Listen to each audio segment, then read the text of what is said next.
অল্প বয়সে পাকিলে বাল, দুঃখ থাকে চিরকাল। তাও আমাদের ক্রিকেটার মেহেদী হাসান মিরাজ অল্প বয়সে ওর বাল পেকে গেছে। বাল পাকনা মিরাজ, ও হয়েছে বর্তমানের বাল পাকনা মিরাজ। তাই তো আজকে প্রথম ম্যাচে 26 রানে হারিয়ে গেছে। 246 রানের টার্গেট দিয়েও ম্যাচটা জিততে পারেনি। বাল পাকনা কথা আছে, বাল পাকনা কথাই থাকবে, কাজে ঠন ঠন। যাই হোক, বাবার দেওয়া ক্রিকেট বোর্ডের যে সভাপতি আছে, ওদের নতুন গঠন করার পরে প্রথম ম্যাচে ওরা 26 রানে নিউজিল্যান্ডের সাথে হারে গিয়া নিউজিল্যান্ডের সাথে হারে গিয়া।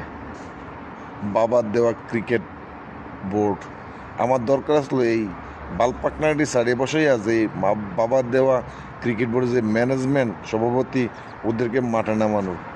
হয়তো একটু জিতলেও পারতো, কিন্তু দুঃখ বিষয় প্রথম ম্যাচে হেরে গেছে নিউজিল্যান্ডের সাথে 26 রানে। আর বাংলাদেশে কিছু প্লেয়ার আছে যে বালপাকনা, আর জীবন বালপাকনা কথাই থাকবে, ম্যাচ জিতে দিতে পারবে না। লর্ডস অফ শান্ত, মেহেদী হাসান মিরাজ বালপাকনা। খুবই দুঃখজনক। কি একটা ক্রিকেট বোর্ড ছিল বাংলাদেশের, আবেগময় জায়গা। সেই আবেগময় জায়গা আস্তে আস্তে মানুষের অরুচি হয়ে যেতেছে।